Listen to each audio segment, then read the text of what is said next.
get there from here. Everything is 2 hours and 15 minutes from the other place. But it's worth the travel because there's nice people when you get there. I've never had someone walk out and actually take a shot at a state before, so that's... Usually I'm the idiot who does that. I feel their pain. So here's your question now. And it's a question that's pretty serious. What is the balance between results and principles? We had a pretty long conversation, and I admire the fact that you all, in fact, let me thank you all for being quick with your questions, being insightful with your approach, for participating, for being engaged. I hear that the coverage, the people are tuning in and they're watching this and they appreciate what you're saying. So Iowa, you should be proud of yourselves today.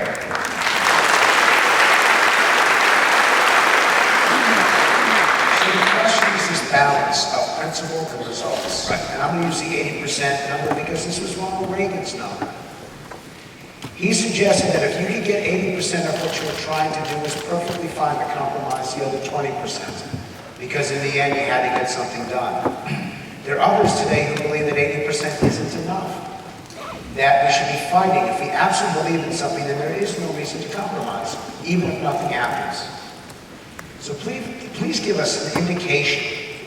Do you prefer the candidate who will provide a record of accomplishment for conservative principles at about 80% and get things done? Or do you want to fight for that 95 or 100% because you want them to stand for principle and not give in at all?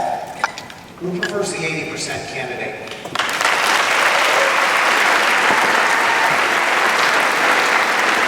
National Democrat, that is the 80% leader. Who prefers the 100% leader?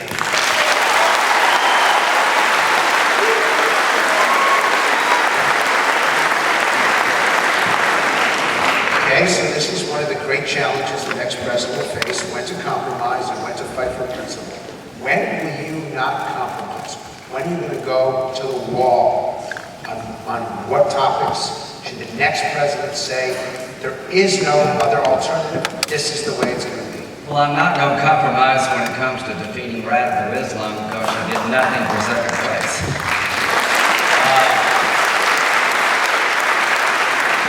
We're in a religious war, don't you think?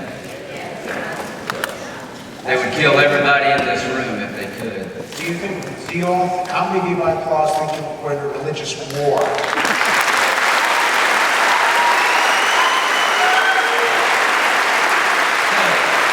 I would never compromise our national security because without that, everything else is talk. I would never compromise the American dream because without that, we're just another nation. What is the American dream? Picking your own leader, criticizing your government, raising your children the way you would like, working hard and making something of yourself. That's what's dying for. We as a nation better get our act together quickly. We're becoming Greece. Somebody better do something about it.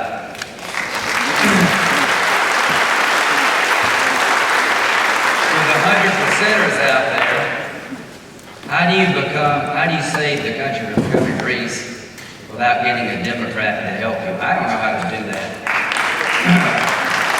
How many of you are on Social Security? How many of you want to be on Social Security? What would I do to save Social Security? Whatever it took, because when I was 21, my mom died. A year later, my dad died. I'm 22, my sister's 13. We own a restaurant, a liquor store, and a pool room. That's why I'd be a good president. I ran the pool room. My mom had Hodgkin's disease. We got completely wiped out because we're underinsured, so I don't need a lecture from a Democrat about health care.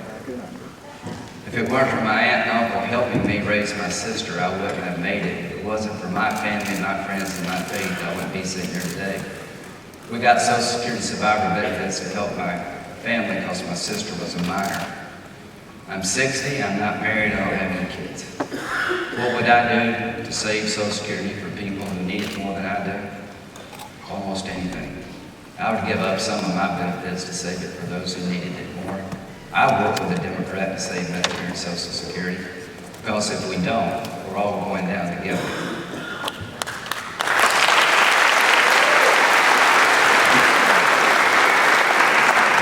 Remember Ronald Reagan and Tip O'Neill? They adjusted the age of retirement in the 80s to save Social Security from bankruptcy. Barack Obama has done nothing but talk. He had a chance to do something about our national debt, Simpson Bowles. He threw it in the garbage can. He can't tell the left something they don't want to hear. I guarantee you, I'll tell the right what I think is best for America, and I'll get us in the middle if that's what it takes to save this country.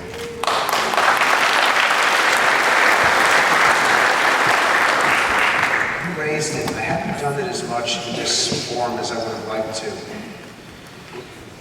You lost your parents at a very early age, both of them. If they were sitting right where those two reporters are right now, they had those seats right there, they would see that their son was a United States Senator and a candidate for President of the United States. What would you tell them? That Darlene turned out really good.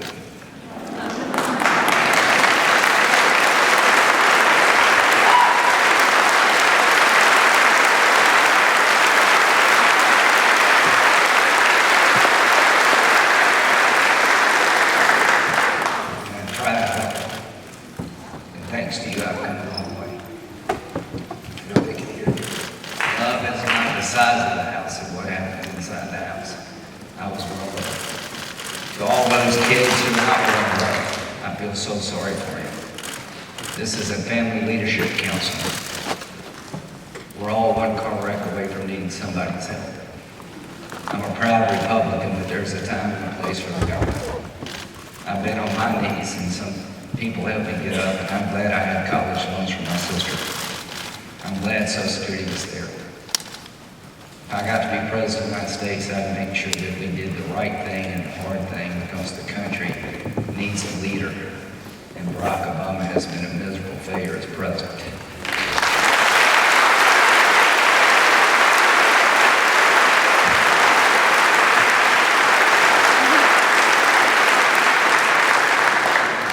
I feel like I'm on Oprah. I'm sorry.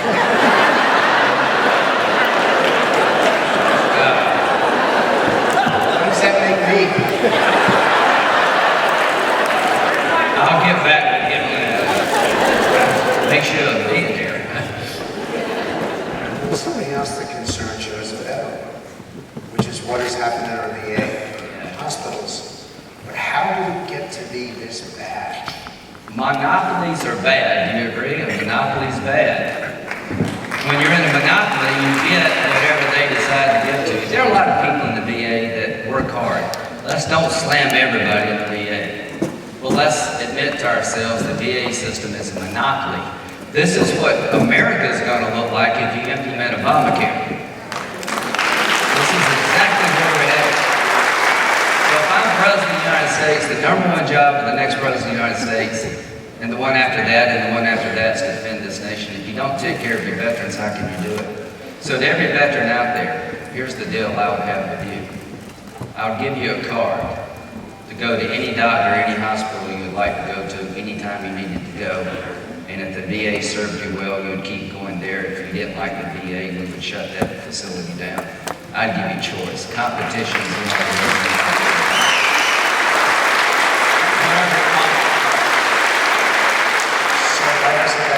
Why not pass it to the House, pass it to the Senate, and the President sign it? Well, one, you got people who are hard.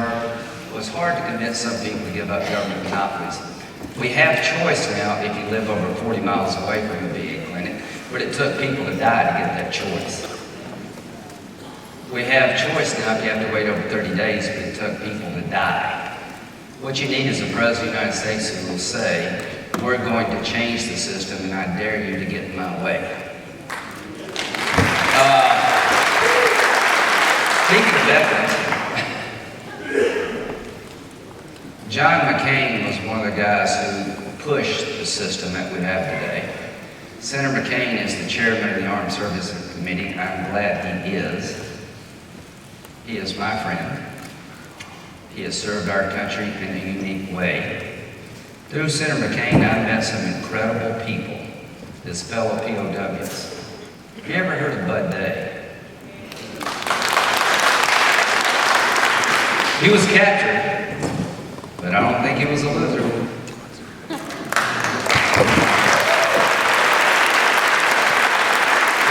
we've had a discussion today about being captured and about service. If you really want to be Commander-in-Chief and you're serious about that job, the last thing you would ever do is say anything that would show disrespect for anybody who served.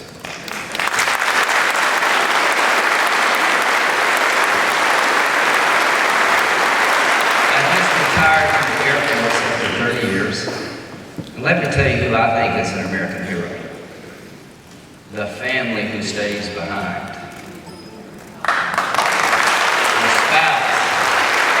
Raising the kids when mom and dad are deployed. I've been a military lawyer in a unit that was deployed in the first Gulf War. I know exactly what the families go through. When the phone rings at night, you jump out of your skin. When some car comes up the driveway you don't expect, your heart skips a beat. John McCain and every other POW deserves our respect and our admiration.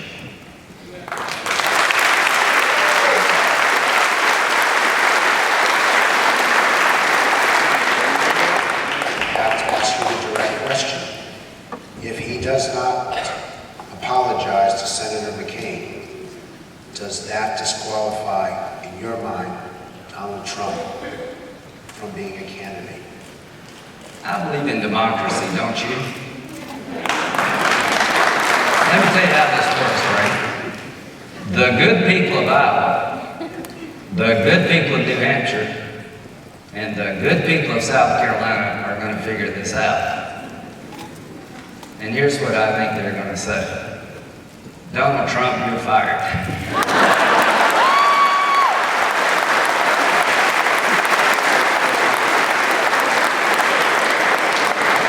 There's no way I'm going to follow up with that question.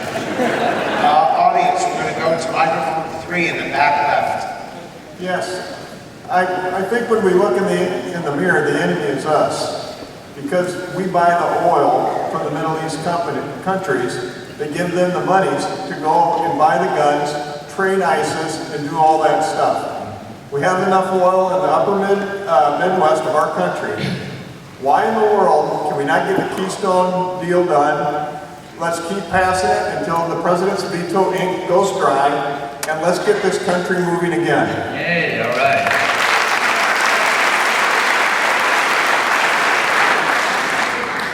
I'm tired of borrowing money from a communist dictatorship to run our government. So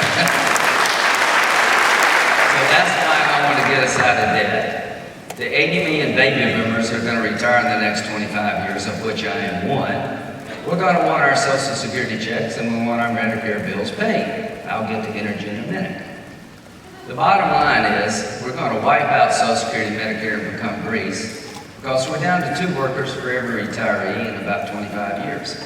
By 2030, all the taxes you pay is going to pay Medicare, Social Security, Medicaid, and interest on the debt. If we don't reform entitlements like Ronald Reagan took O'Neill, if we don't flatten out the tax code and take some of the money to pay down debt and get Democrats to work with us, we're going to lose the American dream.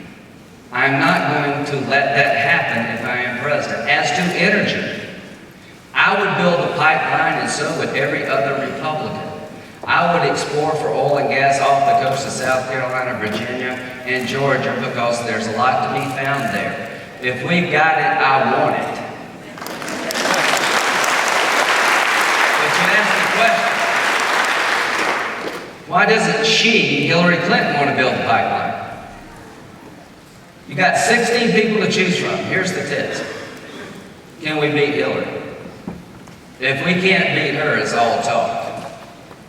I can beat her. Let me tell you why.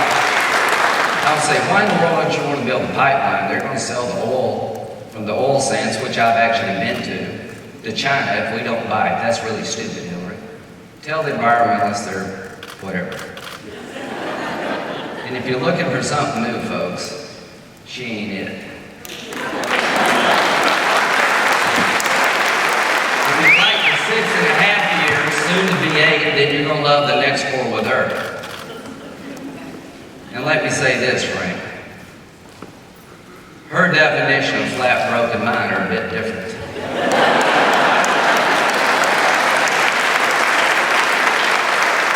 I can show you flat broke, and after 2 terms in the White House, that ain't it. We need to beat her. I think I can beat her. I think at the end of the day, she's been the architect of a failed foreign policy. Getting a straight answer out of her about Iran is like pulling teeth. It's easier to talk to the leader of North Korea than it is her. She can't hide forever. And I'll ask her about the pipeline, but I'll also ask her about Benghazi. Where the hell were you? Those people needed your help. How could you allow it to become a death trap? How could you not know they needed your help? Why did your people say 5 times no to additional security? And why did you and Susan Rice lie to the American people about how they died?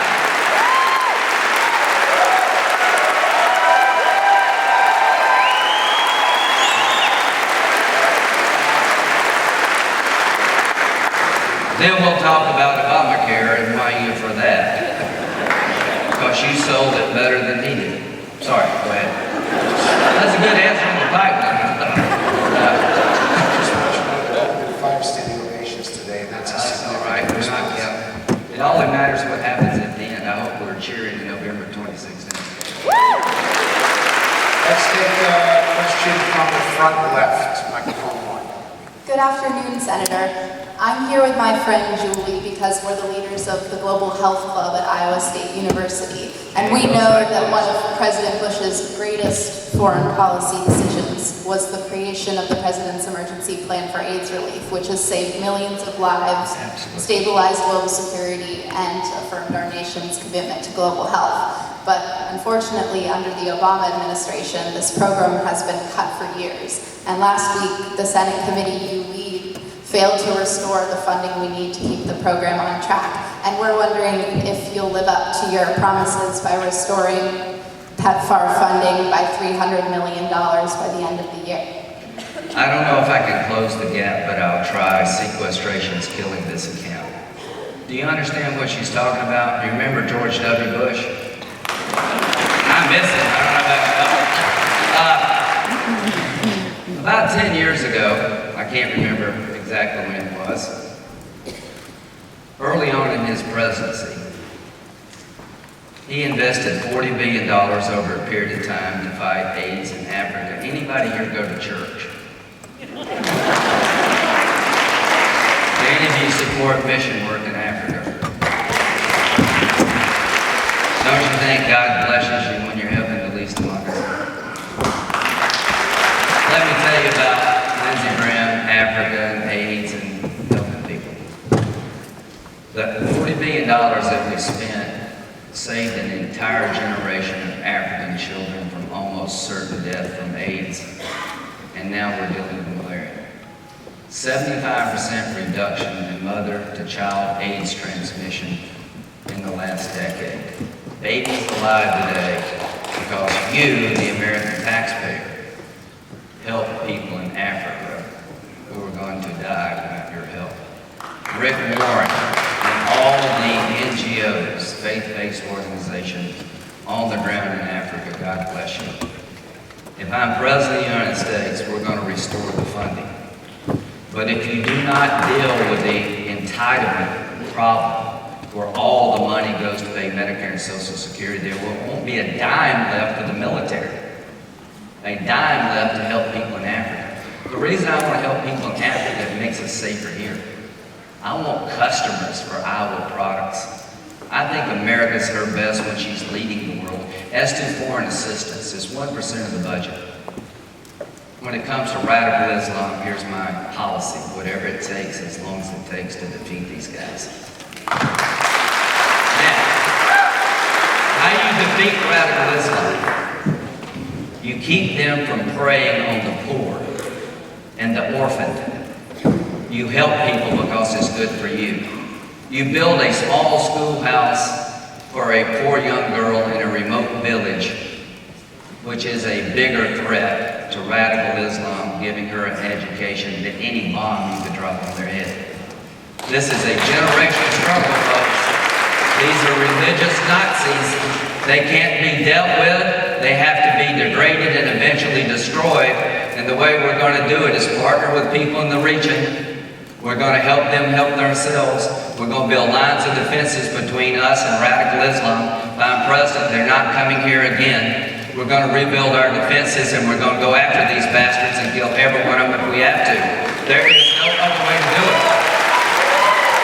And in the process, we're going to help you.